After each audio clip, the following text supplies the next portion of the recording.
Oops. What did you do? We know what happened. What happened? We just executed just as poorly as the Celtics did there at the end of their game.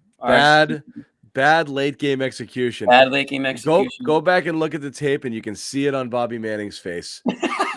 I wasn't gonna say it. You'll see exactly what happened there. The shit moment. When Bobby went to go talk to Jaylen Brown, he goes, hit a button, and he goes. I don't know if they'll be able to see it because I think when we hit the off button, it really goes off right away for them. But for us, we kind of saw it all happen, unfolding on Bobby's end. So for those of you who joined back in, great. Thanks. Thank you. If we lost most of you, we understand that as well. Yeah. And we deserve it. We deserve it. So post-game show part 2. We're going to bring in Josue Pavon, who does not have an itchy trigger finger. He does not touch buttons. He doesn't do weird stuff like that. Let's bring in Josue. Look at him. He's still got a shiny head. Hey, where'd you guys go? Hairline's still intact. Yeah, what's up? Unbelievable. Good news is we only lost 1,000 people. Yeah, right. We're up to 38 viewers. Thanks to the 38 of you that are back. We appreciate it. Those are the real diehards. I think I just recapped the entire game in like 2 minutes, and I realized you guys were gone. So that's cool. My God. Yeah, Josue, we not a good day. We all got Brockton Wi-Fi on that right there, man. We all got Brockton Wi-Fi. Except for the guy from Brockton. Look at that. We feel your pain now. No, but what were you talking about, John? You were on to something good. Maybe it was about fouling, I guess, or Giannis's. Josue, you mean we've already talked for. I was saying just simply, we'll get your take on it.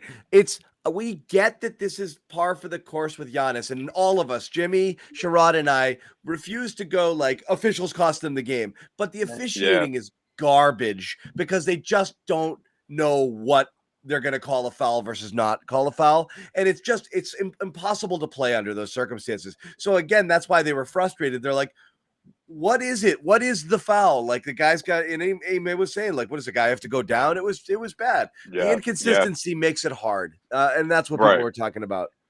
Well, I love that Ime was transparent too. He said, listen, they said, look, if you're not getting pushed to the ground, then they're not going to call it. And he made a joke about, well, maybe I need to get these guys to start flopping more. And of course he's joking, but I think there's some seriousness in there.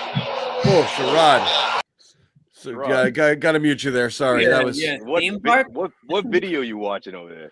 But and look, obviously we are back live. Anybody asking? It's not a replay. This is live Garden Report Part 2. Sorry, we're not gonna say who did it, but it was Bobby.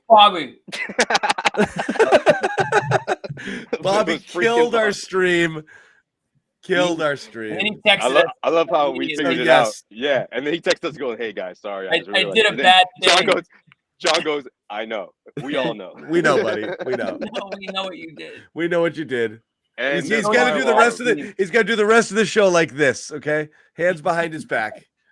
Yeah. Fire drill just went on. No more entering. Did Bobby just set off a freaking fire drill in Milwaukee at Fiserv?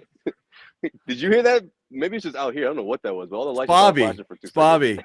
He was like, all right, I'll see you guys later. Slap. And he just slapped down on one. Bye, Jaylen.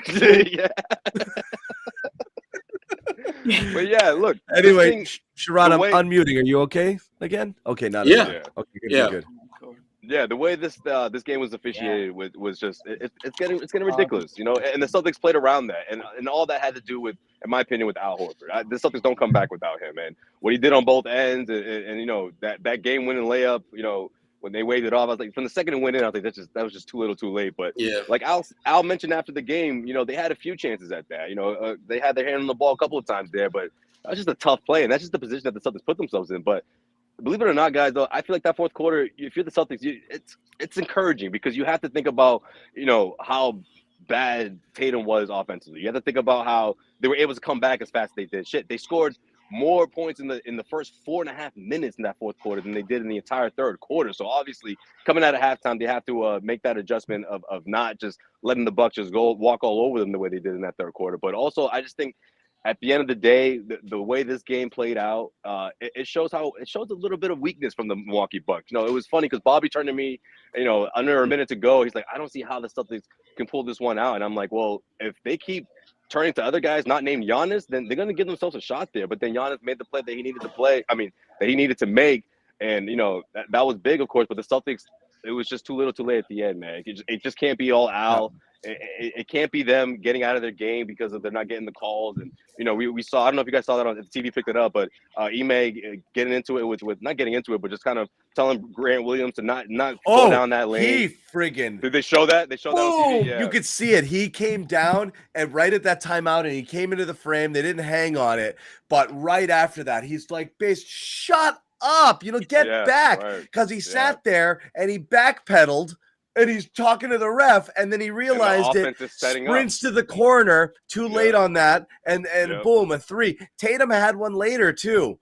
Same exact thing. He missed a layup, and he didn't complain. He just dropped his shoulders and jogged back. And if you watch, he's the last guy to get in the frame on defense. And it swings to Drew in the corner and he hits a three and Tatum goes over there and just kind of futile, waves at it. So Tatum did have a quote. He is talking now. He's talking right now, right? Probably thinking a little too much. Passed up some open shots today. He's talking about the Bucks. The Bucks throwing bodies at him. He knows he goes to turn the corner. There's another body there. It's rough sailing out there. Durant treatment. It's rough sailing out there. Okay. But he said he's just got to, he's just got to be better. He's just passed up too many shots. And Sherrod, you talked about that. He's just not playing his game right now. He's letting them dictate what he's doing. Yeah. And he can't do that. He can't do that. He's too good to do that. He's too smart a player. He's been too many battles at such a young age to not recognize what's happening. And again, I just don't know how the hell they were within striking distance when their best player was that bad. That's why I think it's encouraging. Honestly.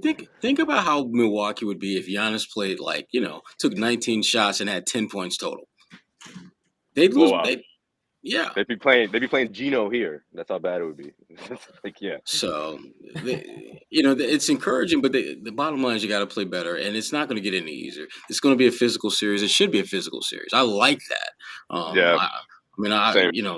You've got Bobby Porter's whacking, Time Lord in the forehead. You got Grant, body blocking Giannis at one end of the floor, which was kind of funny because you don't expect to see Grant Williams, Mr. Tennessee, Mr. My mom's a scientist and I'm a thinker. Yeah, I was going to say, what route are you going with this one? We know what you mean. He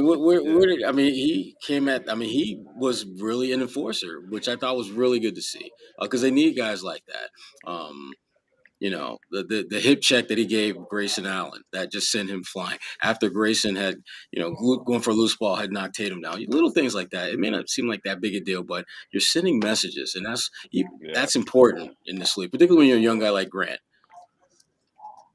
I felt like the Bucks were sort of looking for those guys to sort of do that one dagger, that three-pointer that they needed, and it wasn't there. And I'm looking at it. That's when Bobby said that comment. I'm just like, it has to be Giannis. Like he has to do it because these other guys, it's not falling for them. And the Celtics are rolling right now, or at least the momentum was shifting. But yeah, it's like Max and I talked about it in our recent episode. We surviving the Giannis game. This was it, right? 40 points and efficient scoring and just throughout the entire game, just a constant force. But they survived it. But what I didn't anticipate was them having to survive one of these ice cold, shooting nights from Jayson Tatum. Let alone that be the same exact game. So keep that in mind, Celtics fans. I mean, they nearly pulled it off with Tatum shooting the way he did, and when Giannis dropping 40. It was literally half a second off. That layup from Al Horford, which would have been one heck of a win if they pulled this one out. Yeah, man, that would have been incredible. No doubt. That would have been devastating for Milwaukee. That's devastating for Milwaukee because they obviously they were great. They played crippling. Great, Celtics in 5. Arena. Celtics in 5 if the Celtics won this one because it would have been crippling. Probably. I don't think we come back here honestly. But crippling loss. Because that would have been it would have been a hit in the gut. Tatum to be ice cold. And you drop this one in a matinee matchup, which is you look at the record that they're really good in these matchups. So yeah, the Celtics had a chance to steal one. Once golden again, chance. technical difficulties. This is our second stream. We did a post-game show earlier. Guys, There's like 45 people in here. What's going on, guys, Come I on. just sent you the link. If you want to Jeez. retweet to people, letting them know that we're here. We'll hang on for a few more minutes and put a bow on this show. For those people who came back, thank you. For the ones we lost, screw you guys. You're not real. You're not real. Yeah. This is a way to weed out the fake fans. These are the real. These are the day ones right here. These guys, they were watching us. They were watching us when the Celtics were in the bubble in Orlando. All right, these are I come in and I see right out of the gate Dirk, first guy in the room. I'm like, there you go, real fan. Yep, real. Okay, fan. You knew Dirk would be here. Dirk was here right away. I bet you send that guy some HelloFresh. The Discord was probably all up in arms when all of a sudden the stream just ended out of nowhere. The Discord probably held it together, and they knew that because they get the tweets too in that Discord, so they knew what was going on. Yeah. Hang on one second here. Let's bring in this guy. And, Dirk goes. Don't call me out, bro. Hey, put the apology cam up.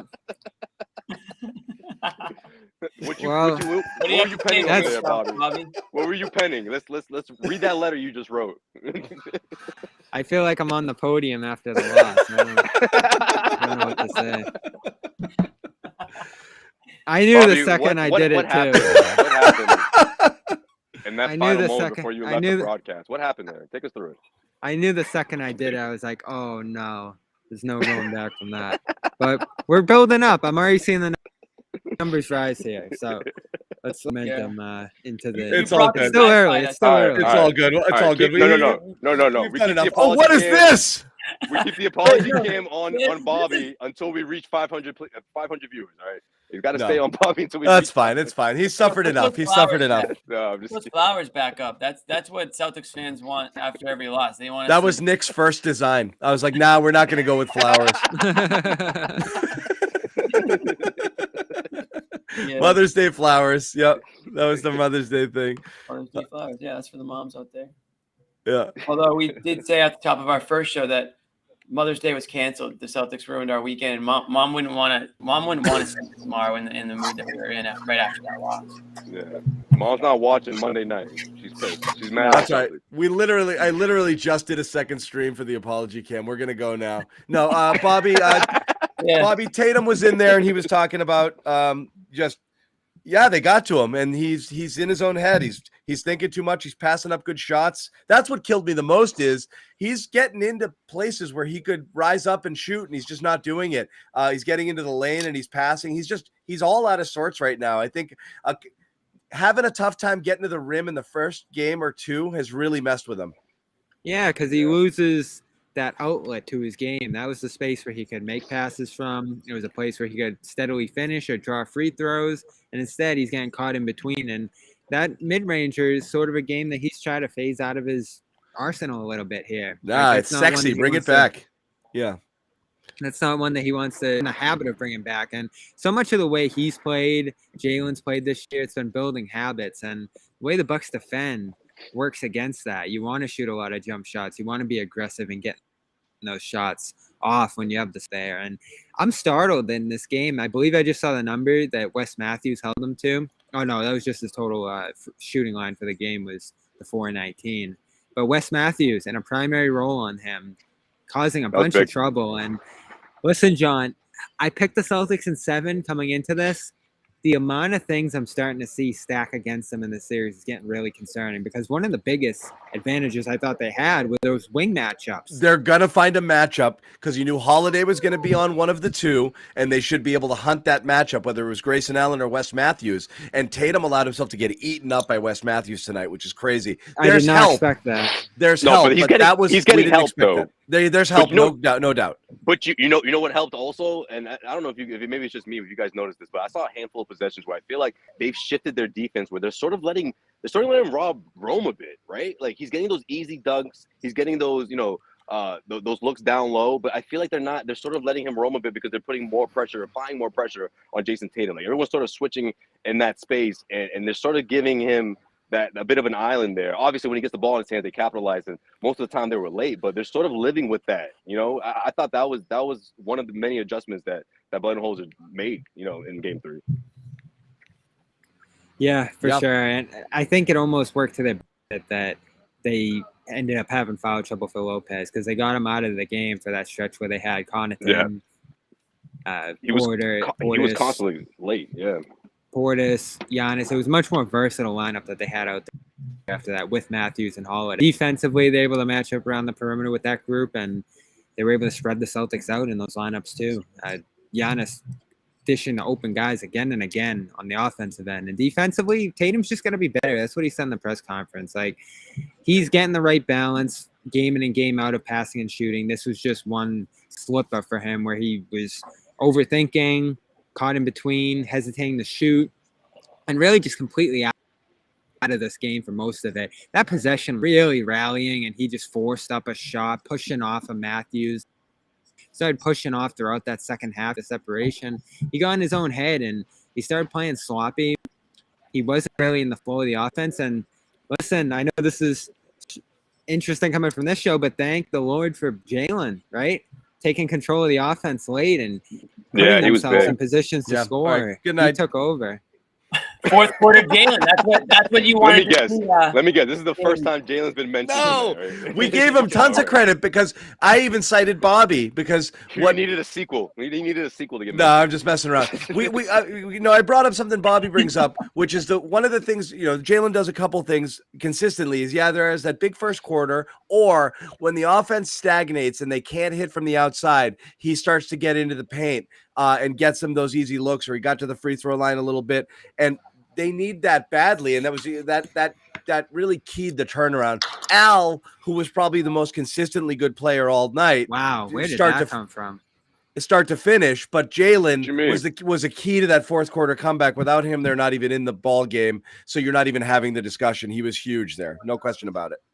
Yeah, so we did talk about him, and Bobby, hold on. Why are you acting like Al? This isn't his first. Why are you acting like this is his first 20 and 15 game in the postseason? You don't know. I'm talking about that. It. I'm talking about that 7-3 stretch where he was dribbling into the half court and pulling up and nailing shots. That's not this is normally the where type he of gets it game from. that would have gotten Lou Merlone off his back. Okay. Right. Yeah, right. And there would be no average Al nickname. Yeah. He's been like ginormous. Halfway through the fourth quarter, I think she tweeted it out too. She was like, "Get him the ball. He's failing it," and then he just went off right after that tweet went out. Yeah. His shot's in a great place.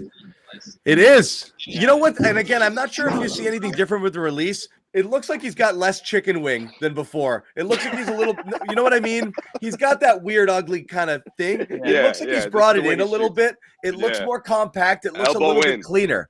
Elbows in more, and it's like do you see it? Quicker. The flick, yeah. So when it's shorter and it's more in as opposed to that big over the head He's thing. Just like flinging that thing. It's a little bit, it's just a slightly different looking shot than what we're used to.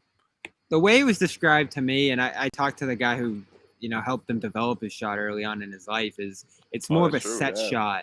It's more of a set shot when he's successful, similar to what Towns is doing. He was saying like him and Towns almost have the same release when they're at their best. And before he was taking jump shots, like, the opposite of the set shot there. I don't really see the huge difference between the two. And again, I think you make some good points there, John, mechanically on how it's come together for him. But he couldn't make anything early in the year. And now he's hitting everything.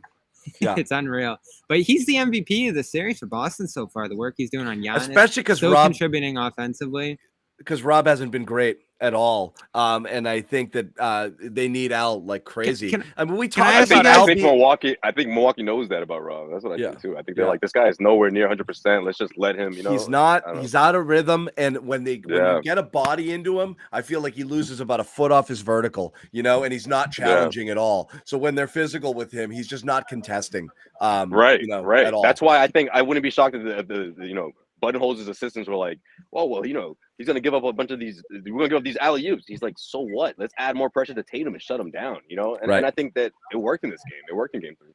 Can I ask you guys something? Because I didn't get a good answer on it, but I thought it was such a shift in this game was Giannis was able to get away from Horford. Horford had the foul trouble, so that was probably part of it, but he was able to get away from Grant too and get on Tatum in spots. Well, I feel like he may switch Jaylen to him late, but anyway, go ahead. Jaylen switched on him. Yeah, he did.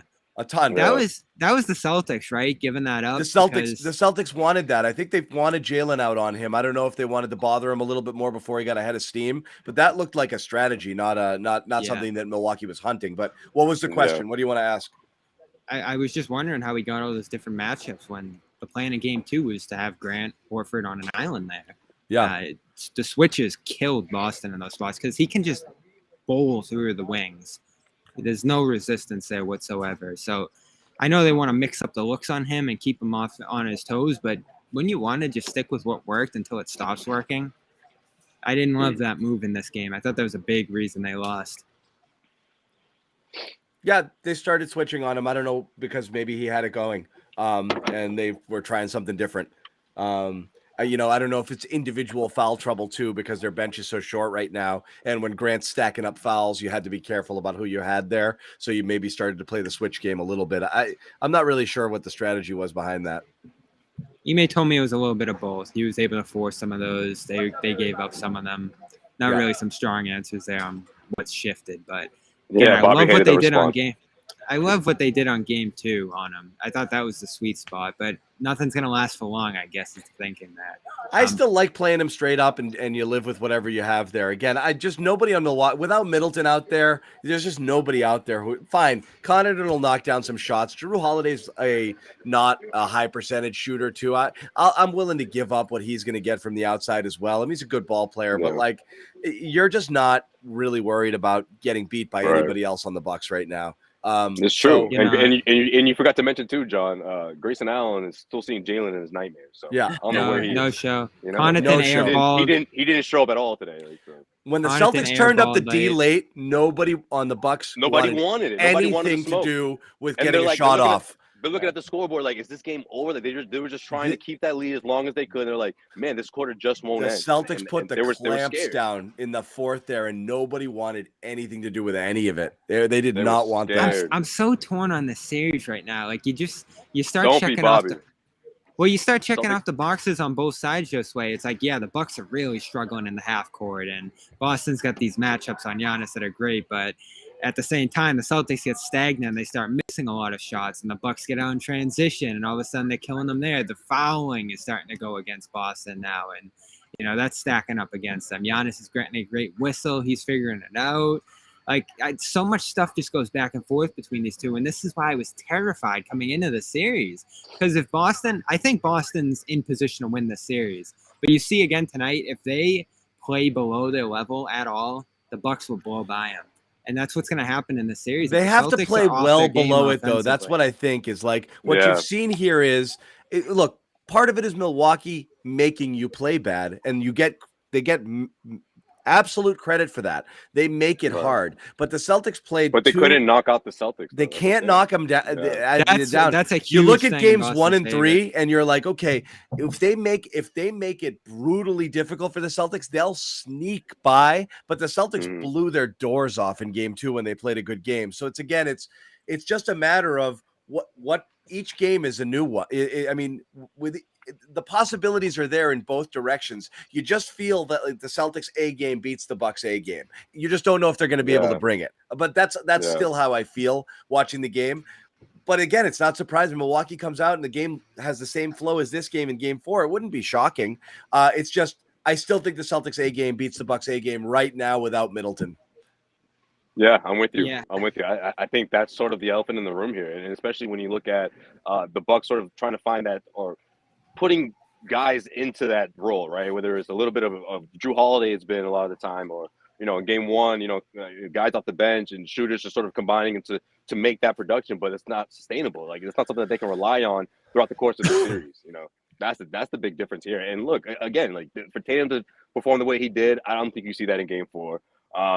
Marcus Smart, I feel like is sort of starting to get his groove back a bit. He talked about how he was a bit sore in the beginning, but then the adrenaline took over. So I think he's going to work his way back, and I wouldn't be shocked if we see a big game from him. Can Ime do anything to free up Tatum, guys? Can Ime do anything to make his life easier, or it's on Tatum himself? It's on Tatum. I mean, he's missing a significant number of wide open shots. There's nothing you can do as a coach to remedy that. The one thing I think they probably could do is get him on switches where he's got like a significantly smaller defender on him, and just again shoot over the top. Don't play around. Don't try to get deep into the paint. Just literally, if you're on the elbow or you're near the paint, just raise up over the little guy. Don't make it more complicated. But again, that's more on Tatum, I think, than Ime. And I'm surprised he hasn't done that more, Sherrod. He hasn't done it effectively, certainly. And I think some of it's screen setting. They talked a lot about that between games 1 and 2. Those guys need to set more solid screens, Rob in particular. I think Horford set some decent ones. And Tice, who hasn't really been involved in the series, is probably the best screen setter. Unplayable. Yeah, but you can't play him. So Rob, 4 minutes and it was like, get him out. I want to talk about Rob because I think he's key for this right now. He's not right. He needs to be involved. Early on, I thought he looked his great. mind is thinking one thing, his body's saying, I don't know. Something's the wrong. rust is there. He looks like he looks like at the beginning of the year, sort of, Rob, just a little bit out of sorts. Like, yeah, his body's just not following his brain's commands, as Josue said. Yeah. Yeah, and defensively, he's having a lot of trouble, but offensively, he's so key to freeing up Tatum and creating some active possessions where he's getting downhill and then he's in a mismatch and he's getting on the offensive glass. In those smaller Milwaukee lineups, Rob should be decimating them on the offensive glass. And when he was at his best this season, he was doing that to smaller teams. So he's got to step up. He really does. Yeah. He's key to this series. Right now, Al's just so much better. They're going small more often than not, putting Grant out there. And man, Grant, how erratic was Grant in this game? Oh. Man. He was all over the place. All over the place. When he smacked the ball out of bounds on that second offensive rebound attempt there, I don't know how it looked like he had a foot for a hand on that one. I mean, you could have grabbed that rebound there. I'm just even talking about how often he attacks. I was telling Bobby, I feel like he was trying to avoid the over the bat because it's Giannis, right? So I feel like he was trying to tap it instead of just grab it because I think he was thinking if I try to put 2 hands on it, they're going to get me for over the back. We're in the penalty. Giannis goes to the free throw line, and that would have been his 5th foul or 6th foul, something like that. So I mean, I guess if the other option was fouling him, then I mean, he battled. He just didn't have a great game, but he battled. He just didn't have a great. It's tough when you're going up against a guy like Giannis. I mean, it's going to take so much out of you. You know what I mean? Shots didn't fall. Defensively he's solid, but offensively I think it just plays into how all over the place they are. He's driving, attacking one-on-one, trying to solve issues. There's not a great structure to the offense coming out of this game, and it's too bad because the first half of game 2, I thought that was some of the best offense the team ran all year. Second half, it kind of broke down. They did stagnate in the second half, and it carried over. Let's put a bow on this one because this is post game number 2, and I know you guys got work still to do in Milwaukee. Real quick, just a shout out once again to our sponsor, HelloFresh. Fresh meals, fresh ingredients sent to your door. HelloFresh.com/playoff16. Use the code playoff16 up to 16 free meals and 3 free gifts, guys. Final thoughts here heading into game 4. Feeling good, feeling bad, feeling nervous. What do you think? I'm feeling good. I'm feeling good. I like the Celtics' chances of carrying that fourth quarter momentum into the first half of game 4. I'm not going to say it's going to carry through 48 minutes, but it's not a bad place to start when you're on the road, in a postseason matchup like this. So I do feel good about this. Al, I think when Al has games like this, it inspires his teammates. I think that part is absolutely relevant. I feel like everyone is looking at each other like, man, we kind of blew it for Al there. Al had the big night, and we couldn't put together the W for him. So I say I think they bounce back, and I think Tatum has a big part of that as well.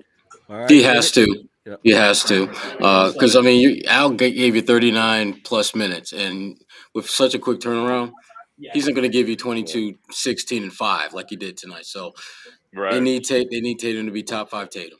Yeah. That's simple. Simple. He played well over his age and minutes, right, Sherrod? That's not what you want. I try to tell y'all, man. Al can't do north of 35. Jimmy, what do you think? Cut that off at 35, right? Yeah, I co-sign Sherrod. All eyes on Tatum in game 4. How does a superstar in the making respond to some adversity, come back from a bad game? It's pretty obvious that he's the reason they lost this game. Let's be honest. I mean, you can point to a number of things, but it starts with Tatum and it ends with Tatum. When he's on his game, he gets the credit. When he's not, he has to get the criticism. So I'm really interested to see how he responds to all that. And I'm expecting the Celtics to come out and play hard. I thought they played hard today too. I mean, they came up short, missed some opportunities down the stretch. Like you guys said, their best seems to be better than the Bucks' best. So, I mean, this is a must-win. Game 4, is always a must win, so and it's no different here. I'm just really interested to see how Tatum will carry the team Monday night. Bobby? I mean, did anyone here realistically? Oh, sorry. I'm nervous. Ask I'm your nervous. question, Josue, and then we'll get Bobby's thought. What was your question? I was going to say, did anyone here realistically go into these 2 games at Milwaukee thinking that the Celtics could steal 2? Like, I did. I anticipated them to split these, and I always thought the matinee would be the one that the Bucks win. I don't know. Here's the always thing, felt like Josue. that. The margins are so thin in this series. You lose Both the series. Yes, you lose the series, and you look back on this game and go, it was there for you. You had to take that. You could have put them away here. I don't think the Bucks get up if you win this game. Now, the good thing is the Celtics are still in a pretty good position. I agree with all of you. But Giannis, I've been saying it from the beginning. That's all you really got to say is Giannis. You look at what he does out there, and it's terrifying. And it's getting better, and he's gaining momentum, and he's figuring things out. And you knew, I had Eric Name on Dome Theory. Figuring it out? I don't know. Yes, you saw it tonight. Figuring out that he can get away with whatever he wants, I guess. He figured that out. I'm just worried about going 7, and that's where it feels like this series is headed. And guys wearing down, guarding him, foul trouble building up, frustration building up, and Giannis just gaining confidence toward that game 7. It's dangerous here, and you got to, again, I agree with all you guys. The Celtics' best is better than the Bucks' best. We haven't seen the Celtics' best much in this series, and it's concerning. No, really one half of game 2. That's my worry too. That'll be my final thought is the first half, right? I'm still picking them, John, but it's like by this much. And if Middleton comes back, it gets really scary. I don't think he does, but the truth is, as you said, it is the Giannis factor, which is to say, if everything is ugly both sides, the one thing that can swing, the one thing that Milwaukee has that the Celtics don't have is Giannis, which is kind of a cheat code, especially if he's going to be able to get away with whatever it is he's getting away with and just kind of put his head down and go. It's just something that you just can't really account for. So they did their best with him the first couple of games, and they made life really difficult, and then he just kind of got rolling tonight. Without that, they don't win. I don't know that Giannis has a lot more games like this series, but now your margins are small because you really just can't. You really have to win Monday night here. It's there for the taking, John. They just got to take it, and they're really struggling to do it right now. As far as Tatum goes, honestly, I know everyone will be like, you got to get him going early. Actually, what I don't want to see him do is go in and start to force the issue early. Just let it. It's going to set a bad tone. Let it come to you. Stick to the game plan. Swing the ball. Move without the ball. Get the best shots. You're not going to have nights where you have splits of whatever it was. It was like, 31-17 in the first half. It's just not going to happen. But stay with it, man. Keep moving the ball, and get your shots there. Don't get frustrated. Don't try to dribble into a sea of defenders. Just chill. The formula. We've seen it work. Stick to it, okay? And, I think they'll be all right. But we're going to wrap. We're back on Monday. Check us out over at the Celtics All Access, our YouTube channel. There'll be post-game reports coming from these guys down in Milwaukee. Once again, Sherrod Blakely, Josue Pavon, Bobby Manning, all down in Milwaukee covering this series. They'll be there Monday as well. And obviously coverage throughout the rest of this series and the rest of the playoffs here on CLNS Media. Check us out at clnsmedia.com as well. Jimmy Toscano and I holding it down from the fort. Yes, sir. Yeah. Good stuff, guys. They don't let us out anymore. Boys getting after it in Milwaukee tonight. A little Saturday night Milwaukee action, maybe. I don't know. You guys want to work's get some cheese done, curds? Jimmy. We're working hard. Sherrod knows where the spots are. You just gotta hit Sherrod up. Hold. Oh, all right. We'll go ask him. All right. It's called Chicago. Yeah. I was thinking, are you sure Sherrod knows the spots in Milwaukee? I don't know. Yeah. It's called Chicago. I want to thank the roughly 500 of you that jumped back in after our stream mysteriously went away. This was Postgame 2.0, wrapping up a Celtics loss, one that they easily could have won. That was on me, the two-parter. Bobby, we've done this already. Yeah. We don't need to relive it. 103, you're off. Over. I just wanted it. 103, 101, miserable shooting night, really frustrating night. Really both sides. Again, when you're talking about the Celtics, again, game 1, they shot poorly. Milwaukee didn't shoot great either. 37-27 splits from the Celtics, 40 and 26 from Milwaukee. This was a freaking rock fight. the Milwaukee's best player played better than your best player, and that's it. This is the definition of a rock fight. It was grueling to watch. It was grueling. I couldn't imagine. Everybody had 5 fouls. I couldn't imagine trying to play offense in this game. It looked so hard to score. But that's it. We're going to wrap it. We're back on Monday night. Keep it with us for the rest of the series throughout the playoffs. Thanks, guys, for hanging out. I'm going to press end stream now. Yeah, you're doing it? Okay. Okay, good. Yeah. Only one person gets to press this button.